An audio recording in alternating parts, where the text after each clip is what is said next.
किनभने कुनै पनि प्रतिनिधि सभाको सदस्य विदेश जाँदाखेरि ऊ एउटा चाहिँ देशकै रिप्रेजेन्ट गरेर जाने हो। त्यसले गर्दाखेरि राष्ट्रको गरिमामा पनि आँच नआओस् र ऐन र नियम कानुन भन्दा माथि बाहिर गएर पनि काम नहोस् भनेर त्यसलाई परिमार्जित गर्ने कि त्यसलाई आगामी दिनमा कसरी जाने भनेर यति विषयमा मात्रै छलफल भएको।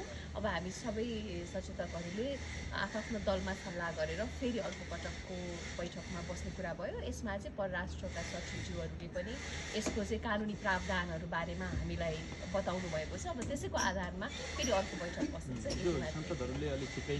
आएको भएर, किनभने अब तपाईँहरू हामीहरू यो पोर्टफोलियोमा भइसकेपछि विदेशबाट निम्तोहरू पनि आउँछ। हाम्रै पार्टीका विभिन्न प्रवासी समाजहरू हुन्छ, त्यहाँबाट पनि हामीलाई निम्तो पनि आउँछ। अब त्यसमै जानको लागि पहिलाको अभ्यास हेर्ने हो भने त्यो हुने बित्तिकै पाउने थियो होइन। तर त्यो कुरा पनि हामीले डिस्कस गऱ्यौँ। पहिलाको कानुनमा चाहिँ किन पालना भएन छ त भन्ने कुराको पनि यसमा पनि विचार विमर्शहरू भयो।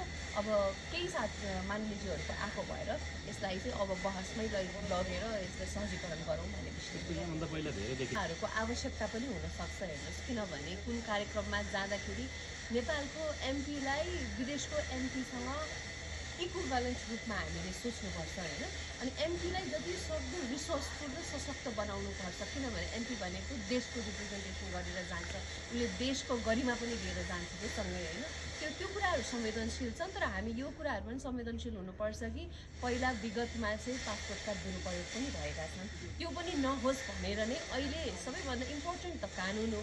कानुनमा जे निर्देशित छ अहिलेको हालमा त्यही पालना गरौँ भन्ने हाम्रो कुरा हो। तर आगामी दिनमा, किनभने भोलिको समयमा 275 एमपीहरूलाई विभिन्न पार्लियामेन्टका चाहिँ मैत्री सम्बन्धहरू छन् विभिन्न देशसँग, त्यसलाई हामीले सरकारी मान्ने नमान्ने, त्यसलाई हामीले विशेष कार्यक्रम मान्ने नमान्ने धेरै कुराहरू प्रश्नहरू उठ्न सक्छन्। त्यसले गर्दा यो सहुलियतको दुरुपयोग पनि नहोस्, तर यसले एमपीलाई इन्हान्स पनि गरोस् भन्ने हाम्रो धारणा हो। त्यही भएर अहिलेलाई चाहिँ कानुनमा जे छ त्यसैमा हामी रहने हो। तर पछिल्ला दिनहरूमा अब यसलाई थप विचार विमर्श गर्ने यहाँहरूको मागहरूलाई सम्बोधन गर्नको लागि सभामुखले के गरिराख्नु भएको छ भने के गतिविधि भइरहेको छ भन्ने कुरामा सबै दललाई इन्क्लुड गरिराख्नु भएको छ, किन हामी सबै स्टेक होल्डर हो यो गभर्मेन्टको।